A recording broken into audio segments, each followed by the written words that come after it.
Today on Danny's Guitar Shop, we're going to one of the biggest guitar shows in the country. It's where you'll find a lot of people who are totally obsessed with guitars. So chill out in your Barca Lounger. Don't go anywhere. We're coming right back.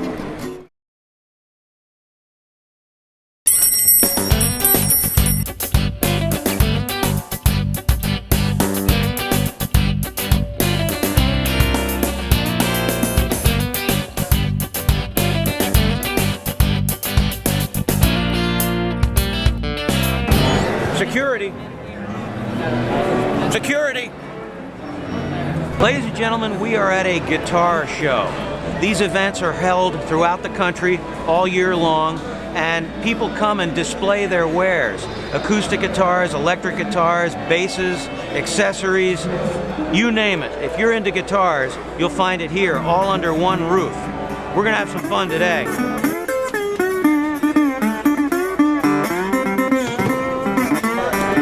It's a very good show, a very good show.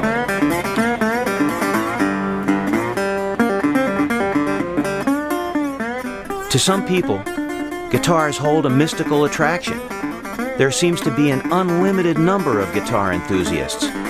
People travel from great distances to buy, sell, play, or just drool over these beautiful, rare, and valuable instruments. So these are metal-bodied guitars. You know, what's that all about? Well, before the electric guitar or even the pickup was invented, big band guitarists complained that they couldn't get heard in a big band. Between mandolins and banjos and other things, they couldn't get the volume. Now the thing that makes these unusual is this kind of a hubcap thing here. What's going on inside there? Underneath there, there's a spun aluminum plate. Kind of looks like a pie plate. And it resonates up and down, forcing the sound up through these holes and through these holes. It's a very big... It's kind of a big nasal sound, and it's kind of a natural megaphone or an amplifier. Right, exactly. How much is this one? This is $30,000. $30,000. What? Yeah. Well, just kidding. They only dent a little.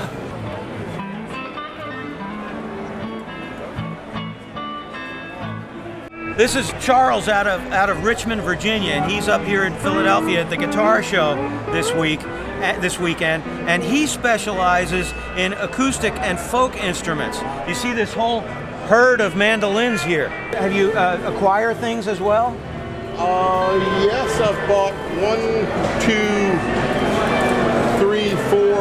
6 instruments here that I can see right off the top of my head. Good for you. So there's a lot of dealer-to-dealer horse trading that goes on. There's a lot of dealer-to-dealer horse trading. There's a lot of people walking in from the outside. You've got an old guitar or an old fiddle in your closet that you've had forever.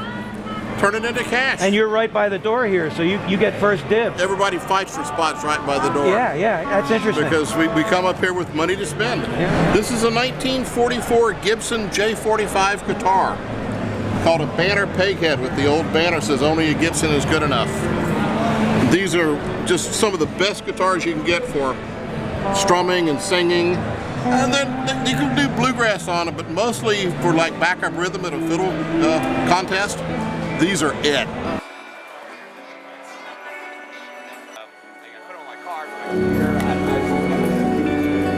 Larry Wexler deals with some of the most elite, creme de la creme acoustic instruments in the world.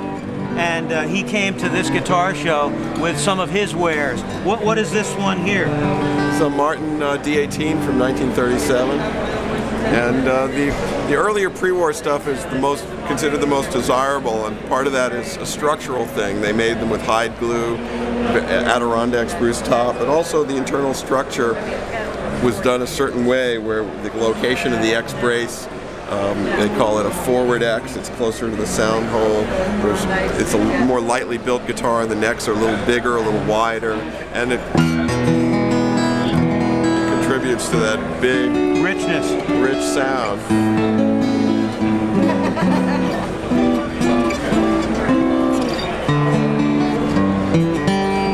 Now, if I wanted to purchase this instrument from you, Larry, what would you sell it to me for? It's $45,000. Such a deal. Well, I'll tell you how much of a deal it is. The guy who I'm selling it for wants to upgrade to another one that I have that's from 1936 and much nicer condition for 60. Wow. These days when you talk about guitars and you see guitars here, you mostly see flat tops like the Martin that we just saw. But this is a totally different guitar. It's an arch top with F-holes. Tell us about this one. You can see the curvature of the top. This guitar is curved like a violin. And also this one has a one-piece back, which is unusual. It's all maple construction? Maple back and sides and neck, spruce top. Look at the flame on that neck. Magnificent. If you were to sell me this D'Angelico, what might I expect to pay for it? 19.5. That sounds like a bargain. Under 20 grand, I could get this guitar. Now, I'm a guy with a heart of gold and the ways of a gentleman, I've been told. Kind of guy that would never even harm a flea. But if me and this one certain gentleman met, the guy that invented the cigarette, well, I'd murder that son of a gun in the first degree.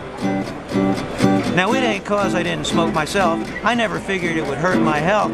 Smoked for 25 years, which I do regret. But them nicotine fiends are all the same at a petting party or a poker game. Everything stops when they light up that cigarette. Smoke, smoke, Smoke that cigarette. Puff, puff, puff, until you puff yourself to death. You're gonna tell St. Peter at the pearly gate. You hate to make him wait, but you gotta have another cigarette. There we go. Looks like no one's ever even touched it. It's all shiny. Even the frets don't look like they have any wear on them. Very rarely played. It's like a time capsule back to 1935. This is unbelievable. It is really spectacular. Hold on a second, Ron. We gotta get this guy through.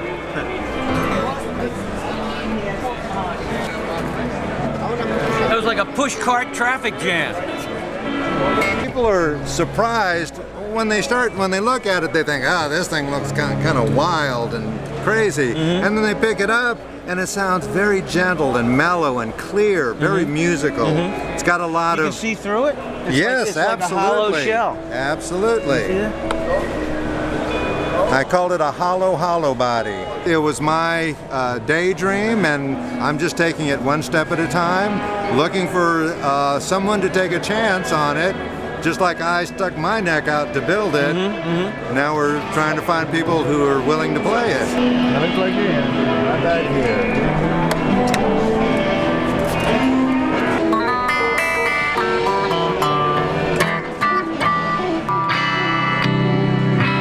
That's beautiful.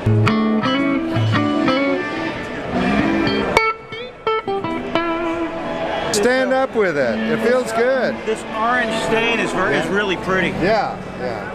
You just don't consider yourself to be a virtuoso. I'm not an expert player, you know. I play a little. I'm a bass player, so you have to talk slow with me. That's good. Yeah. I've got low output, humbuckers, and then with all the bright woods, so I get nice clear tones on this guitar.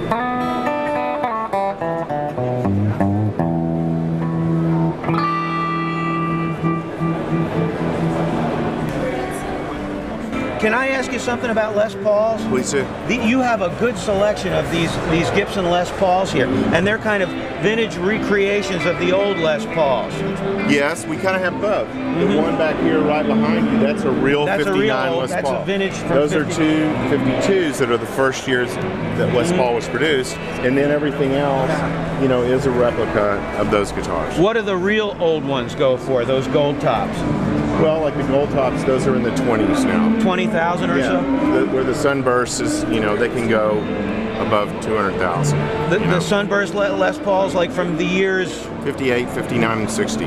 How much would I have paid back in 1959 for a new one?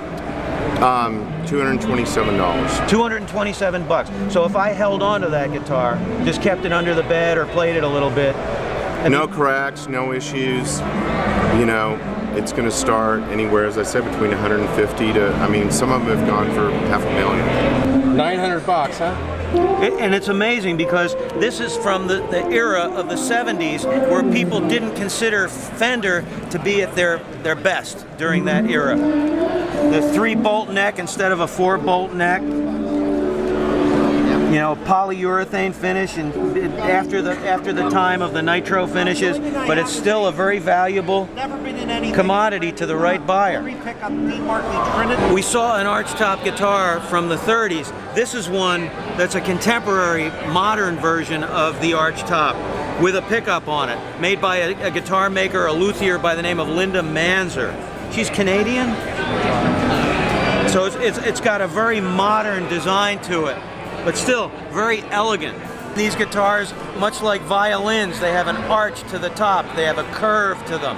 She's not building anymore. She has orders set for the rest of her life. She's not taking on new waiting lists. It's like that old joke. We're going to play an old Hank Williams tune because there aren't any new ones. Right. I've been doing this at least 15 years. Every show is always great for me. And I'm not a high roller vintage guy. I just buy and sell, and I know a good old piece when I see it. And there's a price for everybody, you know. I'm not going to touch that line. Yes, I've been collecting guitars since the 80s, and had some things I've had for 20 years. And I traded 40 guitars and 10 amplifiers for a 1958 Les Paul Burst, just like Jimmy Page. Could you repeat that for us, please? A 1958 Burst, $200,000 guitar. 40 guitars and 10 amplifiers. 40 guitars and 10 amplifiers. For one guitar? For one guitar. I've wanted this guitar since I was 10 years old. Every rock star you ever see that plays a Les Paul aspires to own one of these guitars.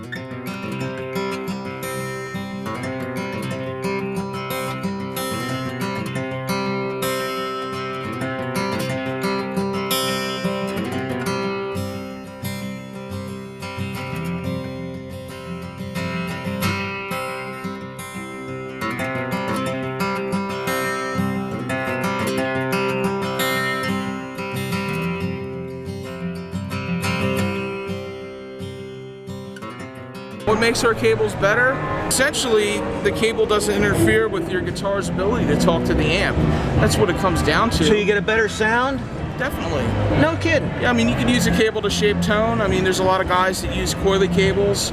It's got a lot of cable in there. It shaves off some of the high end. Jimi Hendrix was one of them. I remember.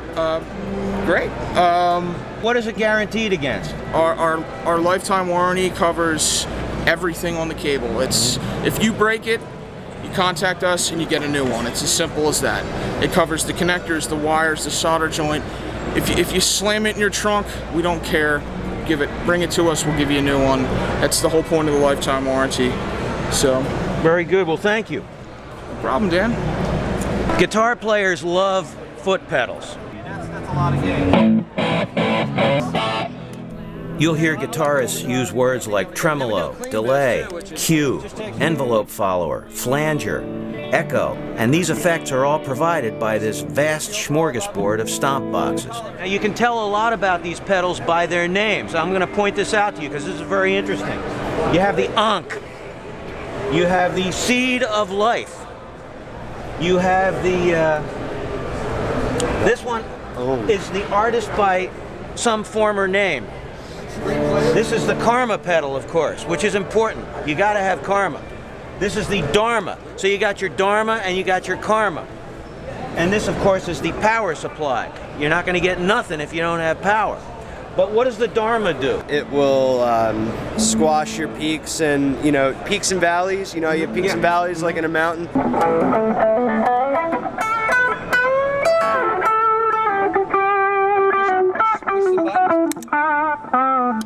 Clean. Okay. So if you want to get like that same sound.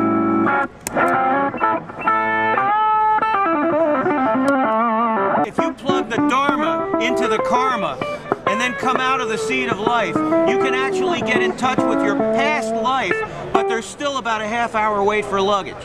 Without a doubt. There's always a wait for luggage. Even if you're first class.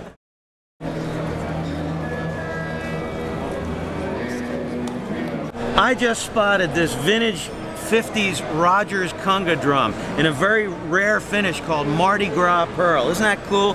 And it's being sold by Victor Litz Music out of Gaithersburg, Maryland. And this is Tony Litz. He's up here in Philadelphia for the guitar show. So I said, Tony, I want to get these conga drums, but I don't have any cash. see you later. He said, wait a minute, not so fast, Dan. And then he showed me this little device. Slide the card, say thank you, go green, there's no paperwork involved. Turn around and email you a copy of your receipt, including a picture of the product, and we're done.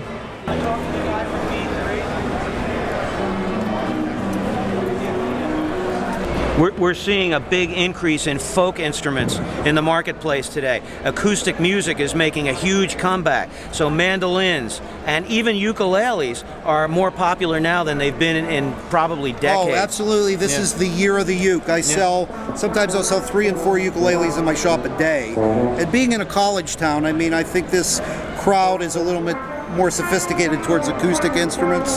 So I would say our shop, that's our focus. This actually came from Hawaii. Now Martin is the holy grail vintage for vintage ukuleles. It is a mint condition. From what year? This is 1950. How much can I get that for? This instrument is currently priced at $1,200. One of the coolest things about electric guitars and acoustic guitars are when they do these artist signature models, or they do recreation of famous guitars that rock stars played. And here we have a few really, really cool examples. This is the Jimi Hendrix at Monterey, right? Yeah, Monterey tribute. And he hand painted it, the original one himself? Himself, with fingernail polish from his girlfriend. They made a very limited number of them, and this is going for 3,500 Zords. This is an exact replica of Stevie Ray Vaughan's guitar, complete with all the wood wear and the nicks and the dings, a little decal that he put on, including his own initials. And Fender made an exact replica of the Stevie Ray Vaughan Stratocaster. This is one very old guitar here. My gosh, 1933? That is correct. It was formerly owned by Norman Blake. To our knowledge today, these slope shoulders were built from 1931 through 1933 with a slot head. This is a slope shoulder, as opposed to this, which is a little bit more of a squared off shoulder that Martin is much more famous for. So right away, it's a very unusual Martin guitar. Number 2, this is called a slot head. You see the way the tuning pegs are mounted with the slots? That is also very unusual. And finally, most Martin guitars are a natural finish on the top. This one is a stained or a shaded finish, which makes it even more unusual. So it's the trifecta of old vintage valuable guitars. How valuable is this one? Too valuable. Yeah. I really don't want to say at this point. You could put somebody through college with it pretty easily. Easy, and have a lot left over. A famous musician from the 30s and 40s, his name is Salty Holmes. That's him right here on a little songbook called The Prairie Ramblers. That was the name of his band. They also backed Patsy Montana back during the day. And of course Salty, back in the 30s, this is him playing the same guitar. And he was in movies with Gene Autry and the B movies and the cowboy movies, and he was also a famous harmonica player who could make a harmonica essentially talking harmonica. So he was more of a California country guy as opposed to a Nashville country guy. Yes, absolutely. So the history of this guitar is really unique. Boy, that's phenomenal. Plays good, doesn't it? Yeah. Now this is the way it sounds when the bluegrasser gets a hold of it.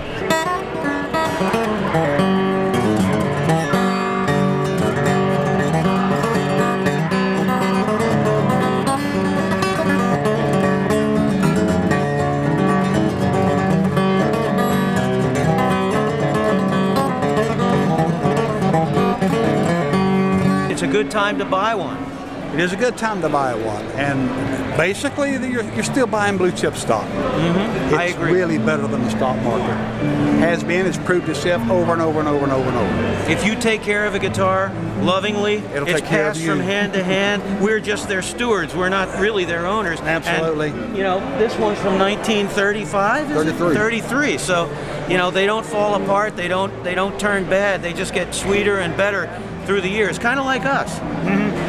Exactly.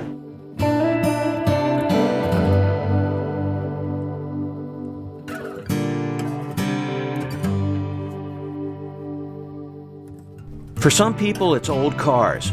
For others, it's a beautiful painting. Some folks love antiques or boats or golf. With this bunch, guitars provide the ultimate in soul satisfaction. There's a kinship and camaraderie. They may come from different backgrounds and different generations, but they all speak the same language, and this is their happy place.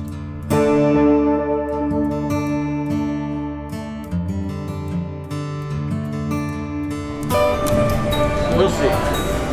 Worst comes to worst, there'll be decorator wastebaskets. Thanks for hanging with us at Danny's Guitar Shop. Come back and see us again. We have a lot more stories for you. And remember, more cowbell.